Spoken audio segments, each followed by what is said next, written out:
我很荣幸的在我的一生中，我还有一群一辈子都跟着我的伙伴。那么我觉得，如果我有任何的成就，不是因为我一个人，而是因为有他们对我的信赖，也他们看到更重要的不是我对他们之间的关系，而是他们看到那个更远方的那个使命。我觉得在现在这个时候 ，more than ever， 我们需要有一些给自我的鼓励。在2019年的时候，我告诉大家说，我不再演讲了。我告诉自己说，我不再写书了，因为我觉得，写书或者演讲未必能够改变整个的世界。可是当经过了这6年期间，我们看到了 pandemic 发生了 COVID-19 的发生，紧接着我们发现，在战争的过程中，俄乌战争启动了。那么当然我们看得到的是，这个包括地球暖化的问题继续的恶化。那反过来有很多地方，大家持续的，不管是因为战争或者对资源的破坏，那么持续的在破坏着这个我们生存的家园，或者我们子女赖以为生的未来。这个事情给我了很大的感触。所以在最后，我发觉重新的在思考的时候，我发觉说，或许在人生的整个历程当中，你会碰到很多各种不同的挑战，但是没有比现在更重要的。我们人类需要用一个更文明的态度去面对未来。我们教育资源好像开始多起来了，很多的学校即使是在偏乡，教育也变成是一个很重要的一个好像基本条件。那么我们的社会也走向了文明，我们的经济也开始每一个地方连落后地区都已经快速的成长了。可是好像我们缺乏一个力量，去让它重新界定它的价值观。曾经台湾在80年代的时候，我看着它一路往上走。我那个时候从 American Express 从传达做到总经理，然后做到了饭店。那么看到经济快速的成长，但是我觉得那个时代却换来的是一个纸醉金迷的时代。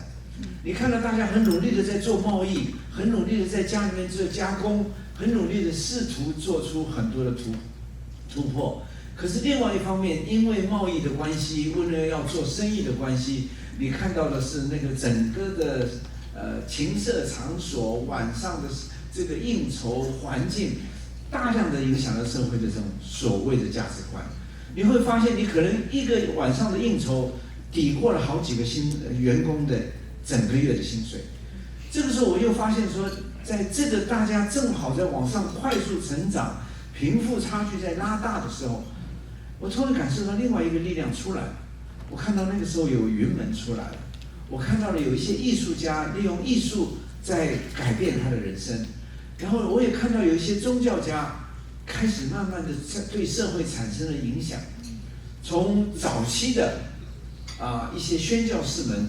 对台湾的影响，到后期的，尤其在80年代，大家70年代、80年代大家看到的，不管是慈济这个证严法师教大家说，让你人心爱欢喜走，爱甘愿修或者是我们看到那个圣严法师说，你的心目中我们想要的太多，需要的其实没有那么多。那么或者是我们看到的这个佛光山的星云大师讲到的一切的生命是无我的一种态度。那么这些精神宗教大师其实某种情况下在那个时候放缓了台湾人那种纸醉金迷的，或者一直从物质上去往上窜升的力量。所以我深深的感受到，原来要让一个社会走向文明，那个艺术、那个文化、那个宗教，其实都代表了让这个社会重新走向安定的一种力量。当然，我们后来也看到了大陆或者世界的每一个角落，经济开始成长的时候，同样的有这样的迷失。那么一切都回到了过去这几年最大的一个改变，就是科技突然影响了整个的人类。从08年开始到现在，根据这个最新的，有一个这个 Jonathan Haidt， 他写了一本书，叫做《The Ancient Z Generation》。根据他的描述是，从08年到现在，在所有的这些文明国家，英国、美国、法国、加拿大、美国，年轻人的自杀率或者忧郁症from 7% move up to 15%， 这是男生；女生 from 15% move up to 30%， 忧郁症，这个是一个非常大的 jump。那么我前2天跟一个晚辈，他是 YPO 的，因为我以前是 YPO 台湾的创会的 founding member 之一，这是1982年开始创立的。那么他现在是新的，我这个晚辈他参加了，他就说他在里面学了很多。他说他们在讨论的一个 latest figures， 就是 YPO 就是经济已经要达到相当一个程度的一个青年总裁协会。他说我们这一群里面的自杀率 ，it has been moved up to 50% or more， 也就是连那个有钱人的家族的这些青年的企业家 young executive with age before 50的，那么居然自杀率也在提高。Something is wrong. Financially 好像我们都做得不错，那么这个社会的教育资源也好像更多了。可是为什么突然之间，大家人跟人之间的接触，人跟人之间的关怀却越来越少了？反过来回过头来看到的却是这种这么残酷的，就是说的无可描述的一种心理的一种孤寂，而这种孤寂有的时候甚至于不能跟自己最爱的人讲，或者不能跟自己最亲近的朋友去分享。那么当我回过头来再看的时候，它不仅让我想起来说，我们台湾走过的历程，也代表了整个社会的历程。那么在过去的时候，我想跟各位今天来的不再是在做一篇演讲，而是从我过去走过的历程中的一种心历路程，就在我的心里面是怎么样带我到现在 what I am today。我记得我早期的时候，我一直很关怀华东，所以我当兵的时候呢，在大概是1970年左右的时候，我是在花莲当兵，所以我就看到了那个大自然的美丽，我看到那个七星潭没有破坏的情景，我看得到的原住民丰厚的文化，但是又非常卑微的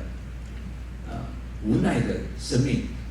我看到有一些老兵从大陆来到台湾是被拉夫来的，18岁来到台湾，然后10几年以后发现他们回不到家乡去了，然后他们到部落去，又买一个青年的女孩子，16岁就跟他们生孩子，然后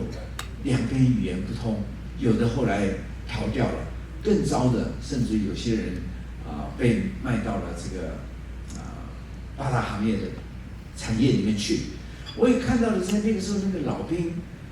那个老兵其实不老，应该都已经是30、40岁而已，就是在部队里面算是老兵了。那么我们看着他们在生活中间的时候，结婚的人很认真的在工作，养着那个家庭。那么当我现在开始到了台东的时候，这些故事都让我重新看到了一个新的愿景。我看到了在台东有一个叫早点大王的，他的孙子在我们学校读书，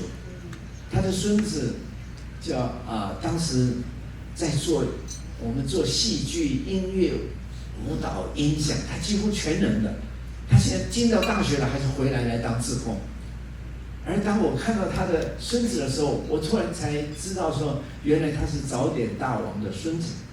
可是早点大王是一个，我就问他，他说他的爷爷。因为当时我们10几年前去的时候，去辅导那个早点大王的时候，我们帮他重新做包装。那我有另外一个西平的前辈就是苏国尧老师，他也是我第一任培养出来的总经理。当时早上清晨就去看他的作业，然后帮他辅导他的动线，然后就听到他这个儿子就说：“我希望这一块是我父亲留下的地方，希望留下我父亲当时的记忆。”等到后来我再串联过来以后，跟孙子在聊天才知道说，那就是他的祖父，那个随着部队来到台湾断臂的，只有1个手臂的，然后娶了一个16岁的原住民的孩子，然后他就辛辛苦苦的用一个手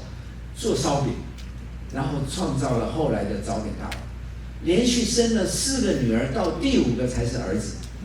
那然后这个儿子呢，就每天早上你就看到这个儿子在经营生意非常好，排队的时候，几个姐姐都来当王，几个姐姐也都顺利的都结婚，也有他们的事业跟生活。那么之后你就看到那个一个断臂的一个18岁就离开故乡的一个孩子，来到台湾以后，寂寞了10多年、20年，回不了家乡，然后断掉了回家乡的路上，最后勉强的买了一个就是娶了一个原住民的一个女孩子，可是他却改变了这一群人一串的他们的未来。当你看到这些故事的时候，你就会更好奇的了解说，到底台东拥有了多少这一类的故事。于是我就看到了说，那边有一个学校叫做宫东高工。那么当我在深入的去了解的时候，我就发现说，那个宫东高工原来是一群来自于瑞士的传教士。当时在1953年的时候第一个来的叫西之平神父，他是本来去大陆的，后来因为这个局势不对了，就被赶出来了，然后最后他流浪到台东。这个西神父当时呢就觉得说，我用什么办法去改变这些人的未来？于是他想一想说，台湾正好要开始工业要开始起飞，可是缺乏那种真正的专业的技术人才。于是西神父当时就想到说，我瑞士正是全世界发展精密机械最厉害的地方。他说，也许我就可以从瑞士去号召这些专业的人，让他们来做义工。他们如果退休了，那些老师傅如果过来这边教这些的话，一定可以就拉到很高的高度。他本来想要带他们做钟表，可是发现说，因为花东的气候啦、风沙啦，不适合做这些东西，所以他就教他们精密机械。那么于是宫东高工从1953年开始募款，一直到1960年正式的成立，培养了无数的年轻人。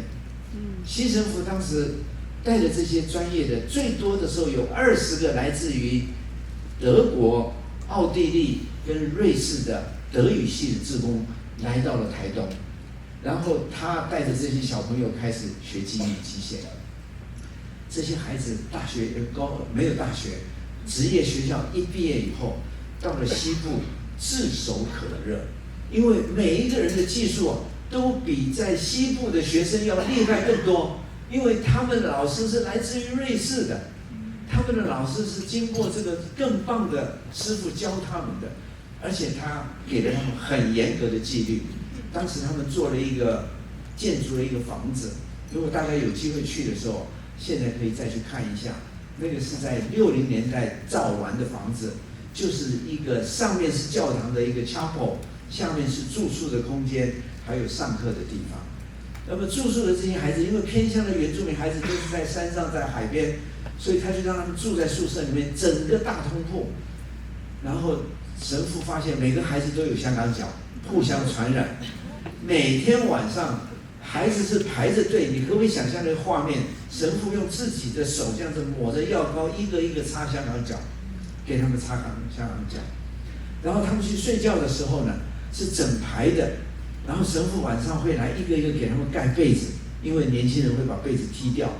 那有些孩子顽皮一点了，看到神父来以前故意把被子踢掉，他只是要享受那种被重新盖上去的那种温暖。那么西神父他用他的一生，他没有当校长开始，他几乎就像是总务主任。我觉得有一个画面我非常感动，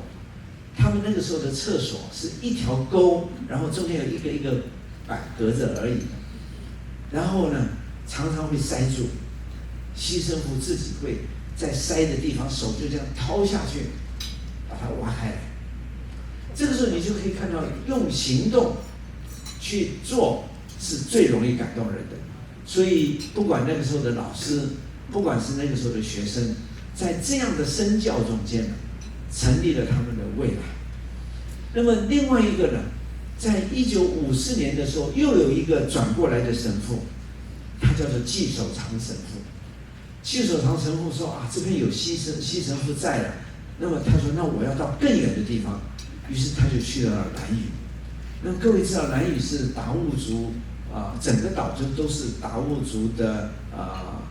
家乡。那么他当时就去到那边以后，他就发觉说，那边的孩子生活非常的辛苦，那边的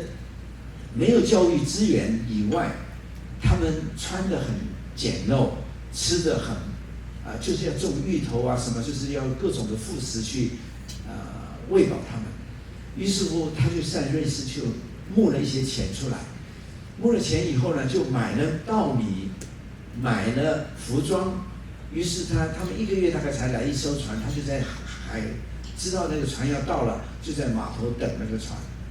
船一来以后一下港，那个时候因为是戒严时期嘛，那都是军人在管的。那军人一看那个米，说这个米的品质比我们还好，我们吃的是糙米。那你们现在吃糙米是健康了，那个时候觉得是次等的米叫糙米了。那就看这个米这么棒，他说我要拿几包，因为那个时候军人拿，没有人敢跟他们抵抗的。这个神父跟他们打架，推他们不可以，这个是要给小孩子吃的。各位想想看，那个时候的原住民的年轻人看着他们的神父是这样的保护着他们。其实40年以后，新神父这个季守长神父很遗憾，他在1970年的时候带着2个，后来是我知道是阿美族的孩子，从南部叫他们到台北去学这个技艺。结果带他们去的时候呢，船晚上到的，结果他就坐了夜车，我们台湾话叫 QK， 就是那个时代很流行 QK， 就是大家分摊一部计程车，有一部车子里面可以坐4个客人，1个司机。就是他们3个人嘛，他带了2个他，那他人高大，他就坐前面，然后后面呢就是3个人挤着，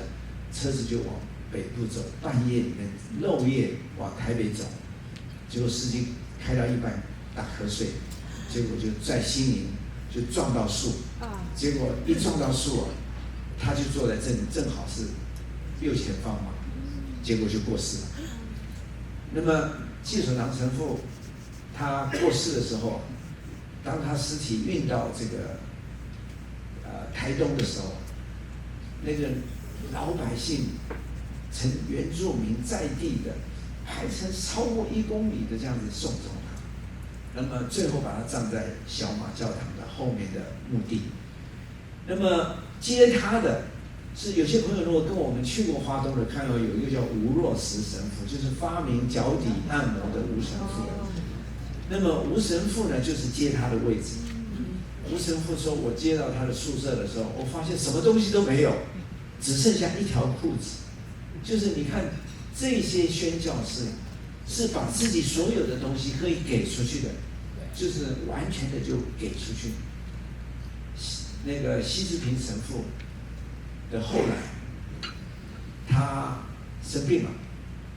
到了50、60岁的时候，发现身体很痛，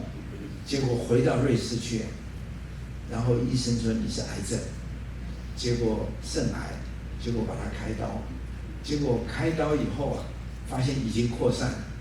于是乎他又把它缝起来，就说神父你是有信仰的人，我就直接告诉你没有希望了。他说还有多久？大概就是几个月吧。他说好，没关系，那就送我回家。神父，这不就是你的家吗？不是，我的家在台东。结果拼了命的，他回到了台东。那么在台东就度过了他最后的几个月。学生们、老师们是听了他有的时候晚上在哀嚎，就是那个时候没有止痛药不够，或者是各种的医疗设备不足。然后最后他离开。当他要照传统的要埋葬在小马教堂的后面的时候，一个神父，一个头目在南新部落，他的孩子是受到他照顾的。他说：“请你不要把他埋到那边去，我希望他埋到我们的部落，就是在南回的南新部落。”他说：“因为他是我们的家人。”他们的把那个给他们在地投墓穴的那个地方作为西神父的墓地，那么然后叫他西宫之墓，就是西之平之墓。各位想想，在那个时候，等到我去的时候，我在2008年、07年我就开始去了。到08年之后，我就在考虑说要在那边或者设一个基金会。很意外的，我得了癌症，我的一个肾结果拿掉了。可是1个月以后，因为我已经跟他们做了很多的来往，我就收到了胡德夫打个电话说，Stanley，他说我们现在那个因为那次88风灾啊，把这个嘉兰村、太麻里整个的几十栋房子全部都冲掉了，因为他们原住民都是住在河边，因为那边拿水最方便，可是也是都是在河川保留地，一冲下去就整个毁掉了。那他不知道我刚刚开完刀，他叫我说，看来有一些事情要靠你来决定，我就拿着药就飞到台东去了。那飞到台东去的时候呢，那么我知道他们有很多决策，因为很多慈善团体都要帮助，可是他不知道要接受哪一个的。有的时候我可以最快给你造一个中继屋，然后怎么样再帮你做什么，就是有很多不同的承诺，不同的方式。那么我后来发觉说那个地不够，因为这些当时一个人一家族分到16平地，16平地要住他们那个原住民很多都是好几个孩子的，我说不够的，我说你应该用在那个921地震的时候，有一个建筑师叫做叶英俊，他在921地震的时候，他造出了就地小，但是他把它做成2层，但是他用那个 H 钢嘛 ，H 钉钢做出来的，就是等到这个叫中继屋，就暂时住的地方，但是你住完了以后呢，拆下来90%还可以再利用，又环保，那又实际。那我就说你们要忍一下，不要急，也许应该做这个。那正好叶金就从汶川大地震，他也去帮忙，他赶回来到台东。那当时他们没有办法决定，我说你去找他。那我看过他做的事情，可以相信，他们就找他了。他说那县长说要做全国最快造好的中继屋，要争取业绩嘛。我说我打电话给县长，我当天晚上打给县长，县长11点打电话回来。我说县长，你不要做最快的，你一定得做最好的。我说从921地震的经验，我发现他们在那边可能要住2到3年，不是你想象的6个月就可以解决他们永久住宅的问题。那县长说，真的是这样吗？我说你相信我，一定最少他们要住在这边2、3年，16平是不够的。那他说那怎么办？我说我已经叫他们大家都写切结，同意由哪一个机构来帮忙。结果呢，第2天就由原住民主动提出来说，我们希望能够做到一个比较好一点的中继屋。那么长话短说，真的要找到新的地方，让他们新的搬过去，得到地目核准建好3年，他们足在那个地方住了3年。那么这些都是我讲的，从一个专业的人用你的专业经验，因为我去过921，看过他们的问题，然后做好了判断，就帮他们做了这样的对的决定。那么他们真的就住完3年，住完3年以后啊，搬到新的地方以后，那个在地的居民啊，说那个不要拆好不好？我们觉得还很好用啊，就是表示说真的还找得很好的。那么从那个时候开始，我就成立了基金会。那么在成立了基金会的以后，到2010年的时候啊，正好是纪守常神父啊，他殉道，他们叫做殉道40周年，他们就请我去，我就开始讲纪神父的故事给大家听。结果他就请我去参加他的新书发表，他们回到瑞士去访问他的家人，然后写了他的故事。然后那一天的记者会其实没有太多的人，可是我看到那个幻灯片一个一个的走过来的时候，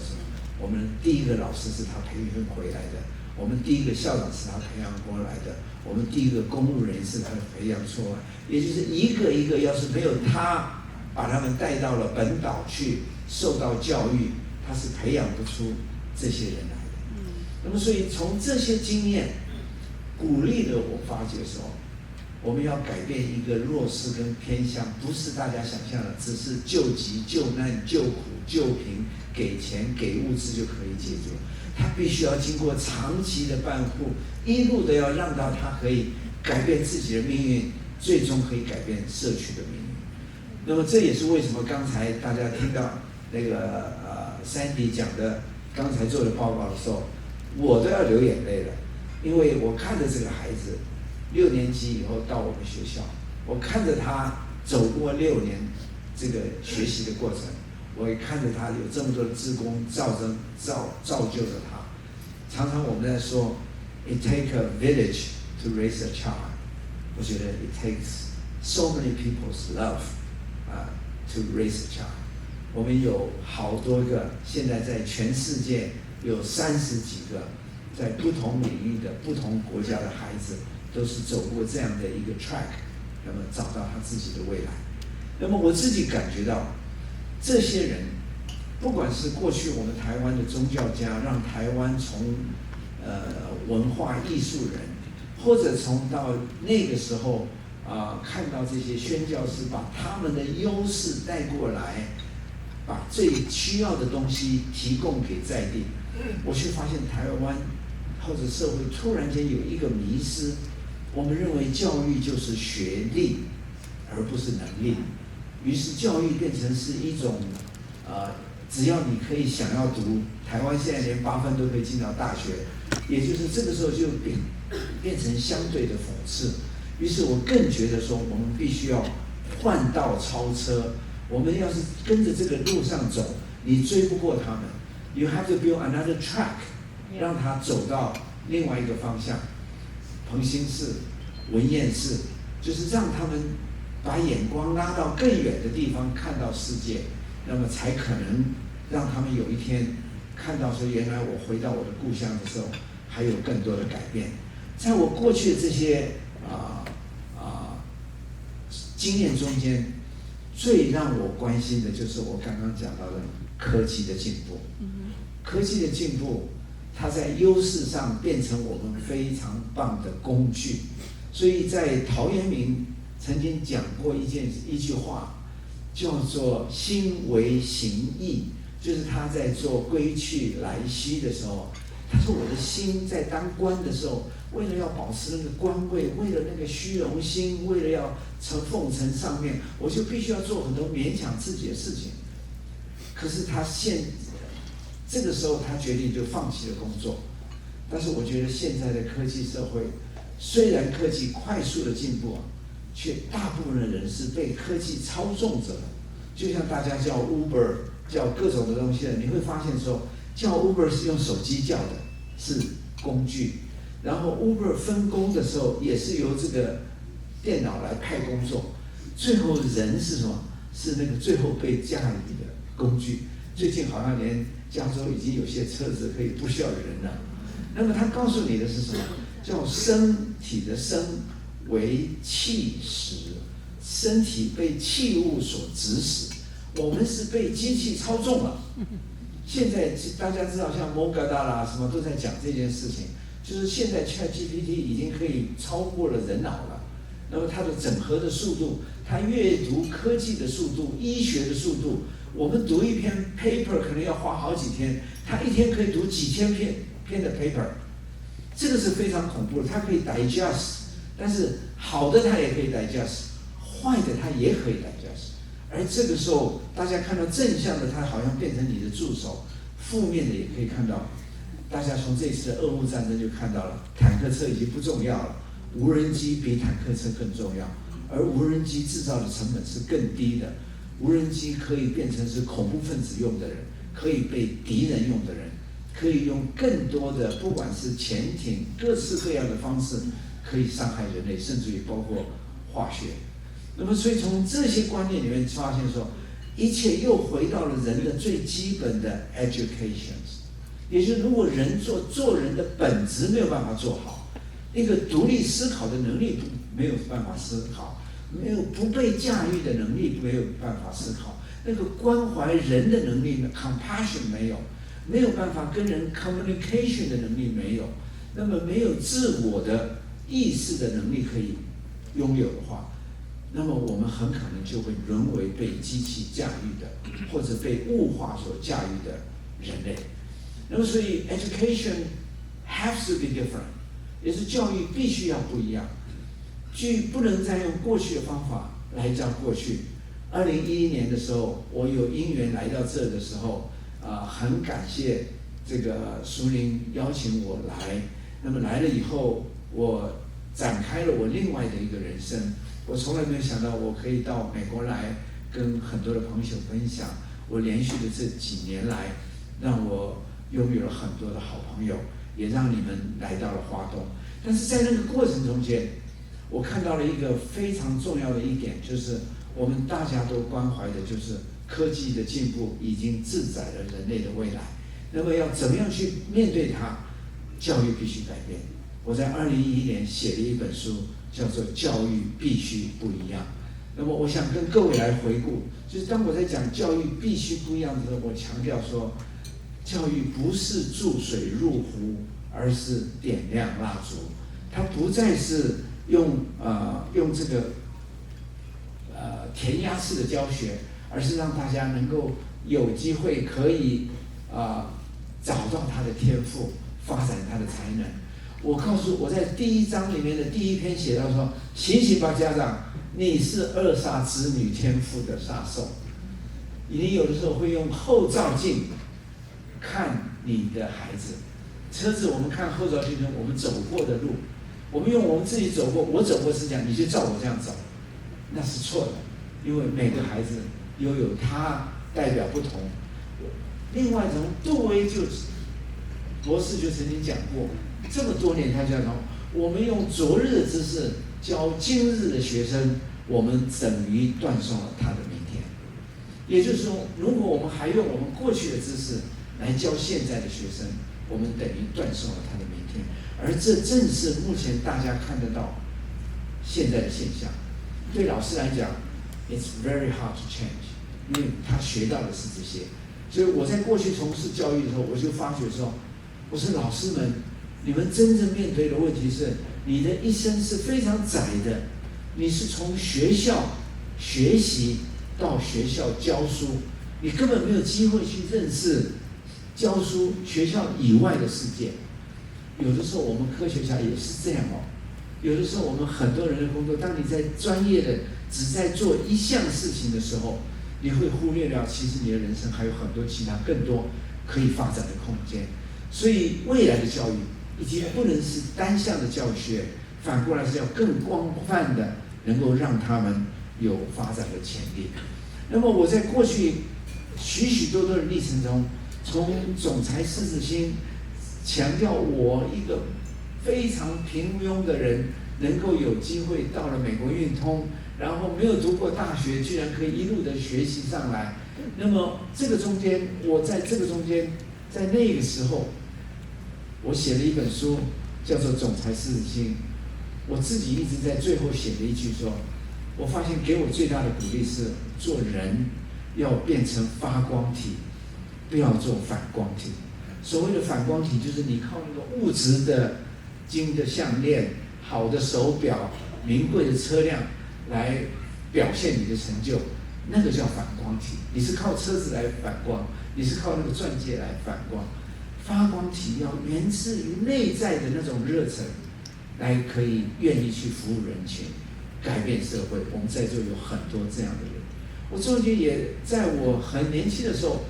我面对事情，我说抱最大的希望，为最多的努力，做最坏的打算。在任何一个时期，我们其实都会面临类似这样的状况。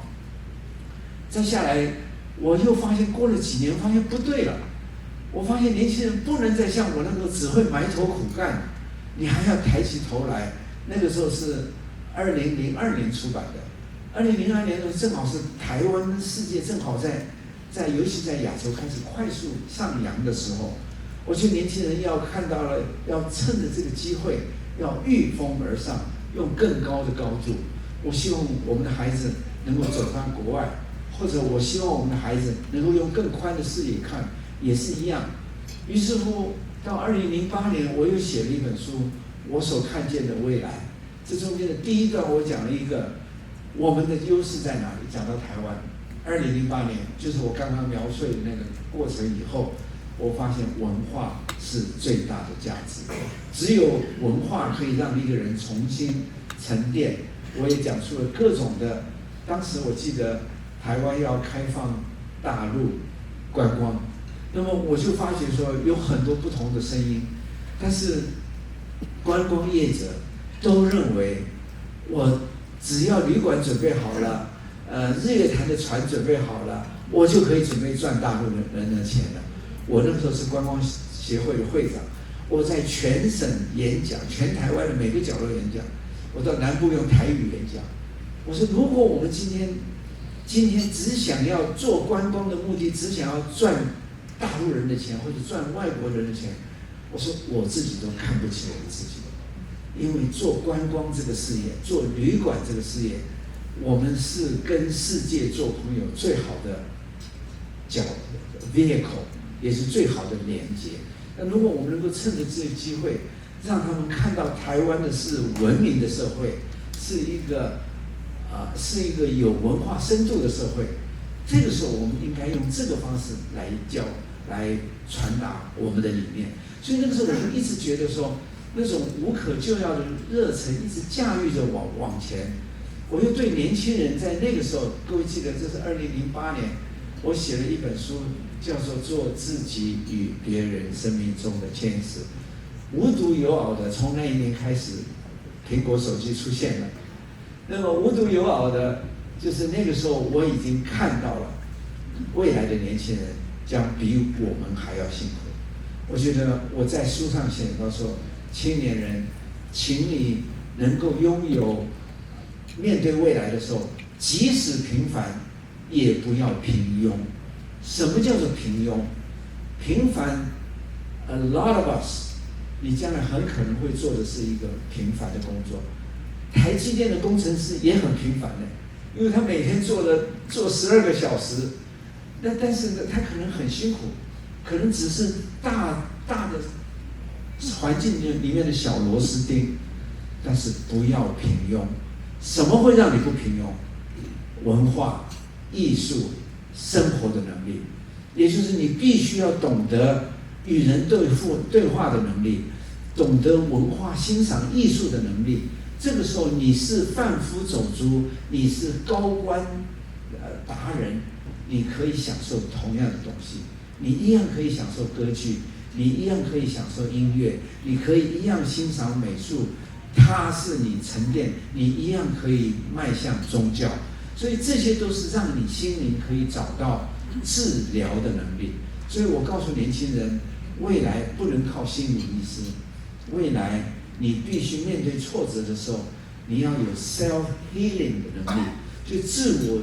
疗愈的能力。你要靠别人已经没有办法了，而那个 self healing 的能力却是教育中缺乏的能力。所以当 Sandy 说要做 early childhood education 的时候，我是举双手赞成，因为教育已经不是走到只是靠老师，它是要靠家庭、妈妈、父母。要知道说，生孩子的时候，你就要知道你的情绪都会影响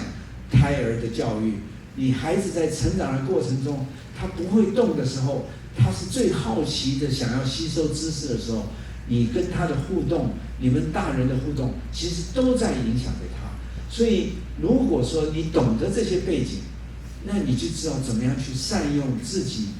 必须要拥有的责任，不是只是荷尔蒙的影响生个小孩，而是怎么样在孩子成长的每一个过程中，只有我们用这样的教育，才会培养面对未来科技的人类，才会。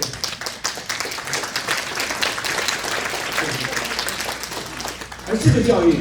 却是台湾甚至于全世界所缺乏的。于是乎，我在军医开始做了一种改变。我当时本来只想接一个废弃的学校，我想我能够帮助原住民，利用我跟艺术家、文学人的这些影响力来改变这个社会，帮他们找到他们的未来。后来我却发现这不是，这是全台湾面对的问题，主流社会的家长还是照那个原来的想法在想他的教育，还是用后照镜在看他的未来。孩子补习班、学校、补习班学校为的就是去建中、北一女、台大，可是他却忽略了年轻人在成长的最关键的时代，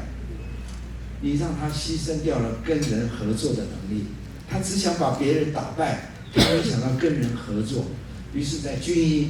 我让孩子从小学开始，我引进了来自于德国的一个叫 Waldorf Education， 华德福教育是我最早期引进的，因为我当时看到了宜兰有一所有使命感的家属跟老师们共同设立的，这个他们用了20-30年的时间，创办人卖掉了3栋房子，因为他一直被主流社会排斥。那么我发现他们在做老师培训，于是我就接下了星云大师的一个刚造好的学校，招生不足，那星云大师很大方的就把那个学校就交给我了，就完全佛光山撤退，让我来接管。那么当然要募款也变成是我的压力，可是这个学校我开始用新的教学方法，就是把华德福教育带进来。那么阮以柔他是在大陆的常熟读 UW during the pandemic， 非常辛苦，但是他现在拿到了 Minnesota 给了他的4年的奖学金，然后这个孩子现在也继续在读。这些都是Hanako 他是卑南族的，现在已经毕业了。他下一步面临的，他在做OPT， 大概下一步面对的是他是最后是在那个宾州的 Drexel 毕业的。那么他也在学习的过程中间，也去了厄瓜多尔去学当地的原住民的艺术。然后他将来一定回到家乡会变成很棒的一个。这个孩子叫常恩乐，他是刚刚从考入他毕业，也是正式的进入到了一般大学的大3、大4。那么他现在也是在学摄影。这孩子非常优秀，他在学校也是在暑假的，我们有很多的艺术营队，他一直都是这个主唱。他结果到了Seattle，他也变成主唱，那就表示说是在跟全世界的这些年轻人在拼的。那他现在学摄影，这个一个14年漫长的旅程，从2011年到现在，我们这个学校，我觉得我们已经走向了一个非常稳定的基础。我也敢大胆的跟各位分享，这是我们在过去在大家的努力下的一些成绩报告。除了这个以外，我们真正的不是让我们一人独好，我们也希望是能够众人共好。所以我们也帮助像猎人学校有一些有志于做老师的，我们就开始给他们做老师培训。我们赞助他们连续的2年去做老师培训，最终希望他能够发散在偏乡。那么有的在我们学校做实习老师，那么我们也做了一个师培中心。所以最终我希望以军医作为基地，但是最终它是变成一个扩散。Hopefully one day， 我们能够改变政府的教育政策，能够往外扩散，因为这正是人类面对未来最重要的一个关键。我想，另外我看得到的是，一个社会走向文明，不管是偏乡，或者是台湾，或者是全世界，其实文明跟文化跟艺术是社会迈向文明非常重要的基石。所以我们另外在做的事情，就是怎么样把在地的文化，比如我随便讲，安盛会是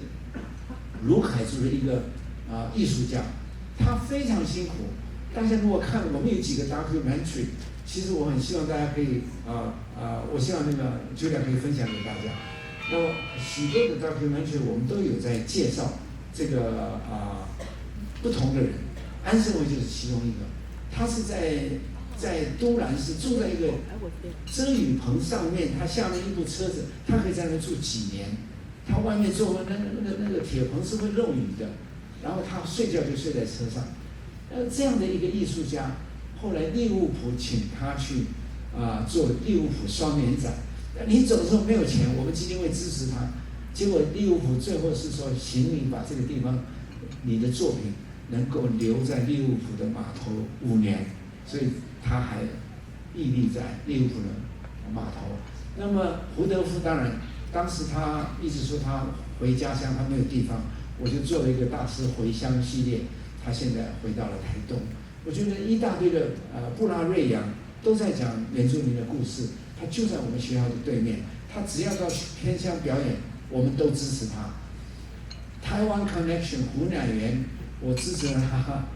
20几年，我跟他是共同创办人。去年的时候是20周年的时候，我们纽约爱乐的首席乐团首席也来表演。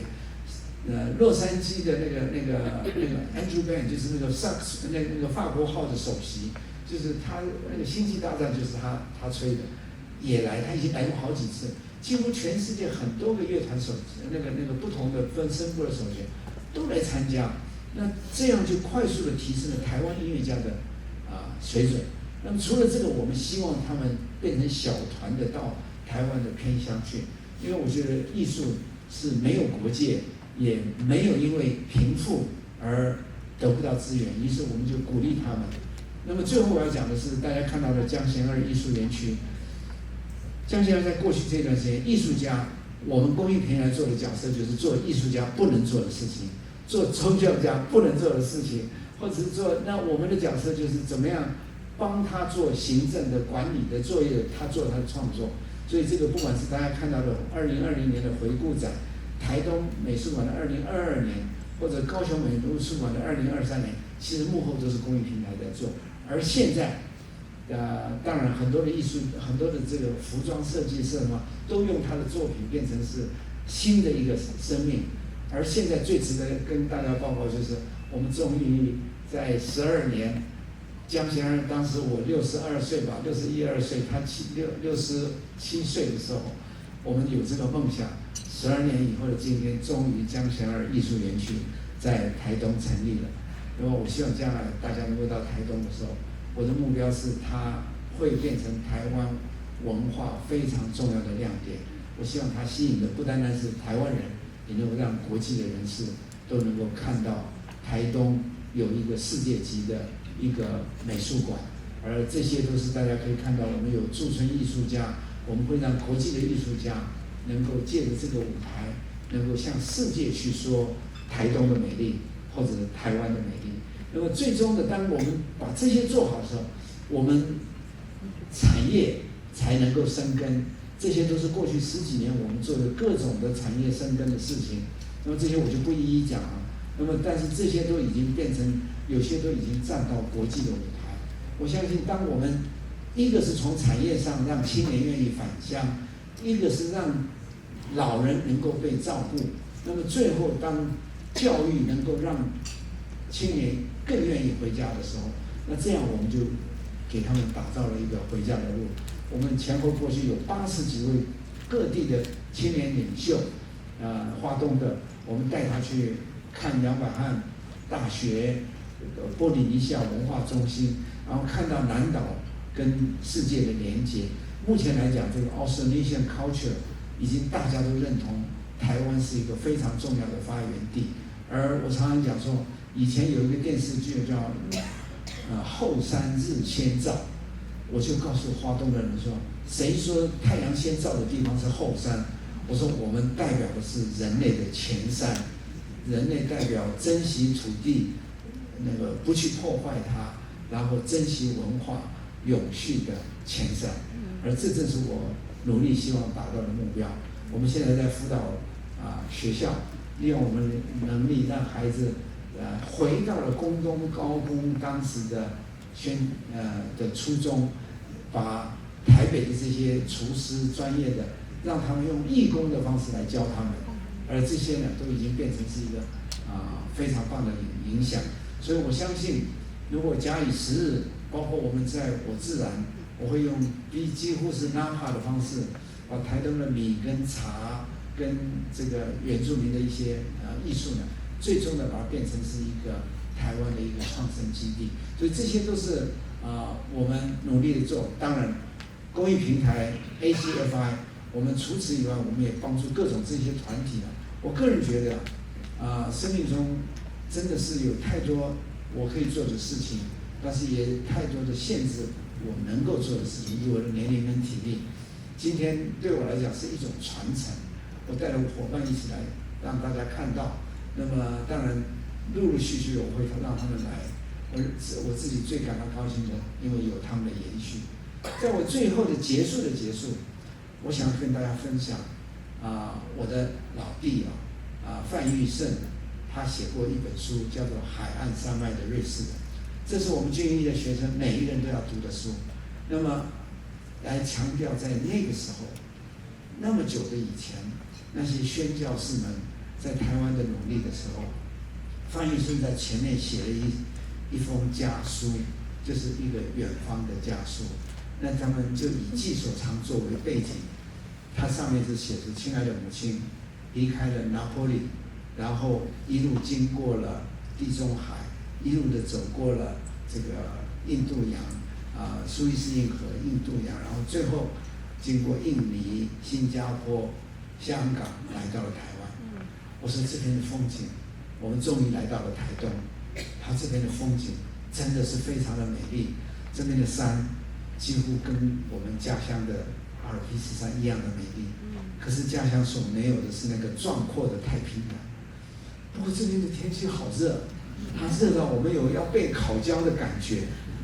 他说，然后呢，我们在这边的生活非常的简陋，我们吃的非常的少，然后住的非常的简陋。他说，但是看看这边的原住民，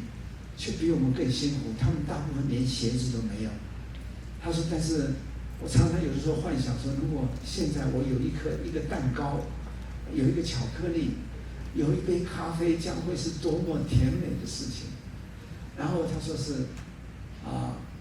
现在开始我要学习这边的文化，了解这边的生活，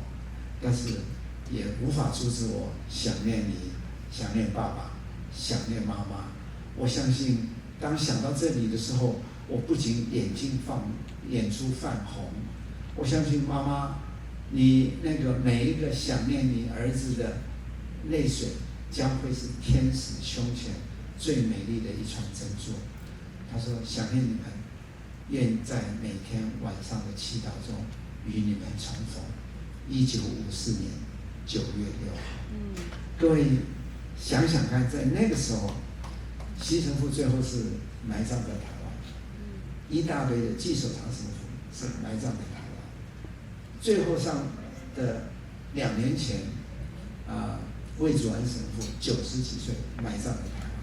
我去到那个白人教会的时候，我看到是魏祖安神父已经是轮椅的时候，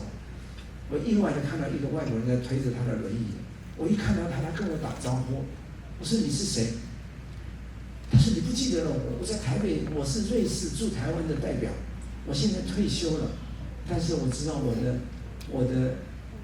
们的故乡的人现在在这儿生病，我来照顾他。我非常感动的就是那个退休的外交官，最后也选择到台东来照顾魏祖安神父，后来当然离开了。现在目前最后剩下的就是吴若石神父，跟还有一个修士欧修士，这个2位，但是他们走过的故事，我相信将会被人类永远的记得。我相信对花东，对这个世界，我想他们从来也不期待被人家记得，但是他们走过的路径，所设下的这一种典范，我想都会埋葬在我们的心里。所以对我来说，过去这么多年，我何其幸福，能够在大家的支持下继续的往前迈进。我就用江老师这幅作品作为我自己的感想。这幅作品可以用各种，因为它是抽象画，但是我觉得如果用简单的现在的感觉 ，Even the work is so hard, but at the end of the tunnel, I can see some light. 我相信，不管现在的社会，不管我们看到的政治，不管我们看到的人类的未来是多么的辛苦 ，I hope at the end of the tunnel, we'll see some light. 谢谢大家。